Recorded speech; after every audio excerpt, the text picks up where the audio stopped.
ressources humaines et mode projet. De plus en plus, l'environnement dans lequel interviennent les entreprises nécessite agilité, capacité d'adaptation rapide et initiative de tous.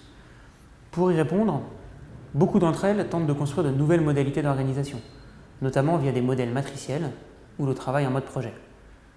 Une entreprise comme Dassault Systèmes a même poussé la logique très loin, en structurant toute son activité en projet.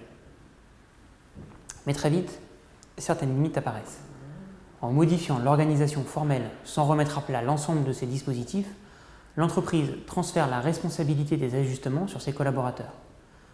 Comment s'étonner alors de l'échec de ces tentatives ou du mal-être que cela peut engendrer? En fait, la réussite des projets est soumise à une condition. L'entreprise doit avoir revu ses dispositifs RH et de management pour qu'ils soient cohérents avec les transformations des modes de fonctionnement qu'elle veut impulser. Prenons par exemple la gestion de la performance.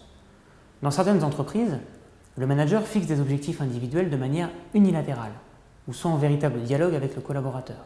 Et l'articulation de ces objectifs avec ceux des personnes qui travaillent avec lui au quotidien est rarement faite. Comment imaginer travailler en mode projet tout en conservant cette façon de faire? Pour réinventer la gestion de la performance et l'adapter au mode projet, il est important de bien identifier les différents enjeux à adresser. Premier enjeu, celui de l'alignement. Entre les objectifs du projet et les objectifs individuels, l'alignement doit aller bien au-delà de celui constaté dans les organisations classiques.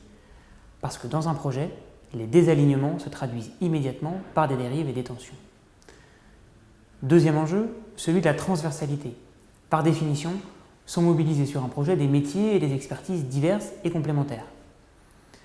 Les logiques de coopération entre ces différents acteurs ne sont pas forcément naturelles et cette transversalité doit donc être animée. Troisième enjeu, celui de la contribution. Pour matérialiser et optimiser la contribution de chacun, l'approche bottom-up, qui conduit les intéressés à formaliser eux-mêmes leur contribution, doit se substituer aux logiques descendantes. Quatrième et dernier enjeu, celui de la responsabilité. Dans un projet, il s'agit de libérer l'initiative, de sortir du cadre et de capitaliser sur la responsabilité individuelle des membres de l'équipe. Alors comment rendre cette approche concrète? Un groupe comme Rocket Frères a récemment déployé une action d'une journée pour les 50 membres d'une équipe projet. En point d'entrée, les objectifs détaillés du projet, puis une succession d'ateliers de travail en sous-groupe pour obtenir, en sortie, les objectifs individuels, articulés entre eux, cohérents, partagés et connus de tous. Une approche de ce type peut être mise en œuvre pour tous les processus RH. Appliquée au développement des compétences, elle conduit par exemple à l'organisation apprenante et aux démarches de co-développement. Et cette logique amène aussi à réinventer les pratiques de management. La responsabilité du manager consiste alors à se positionner comme ressource pour ses collaborateurs, pour favoriser l'expression de tout leur potentiel.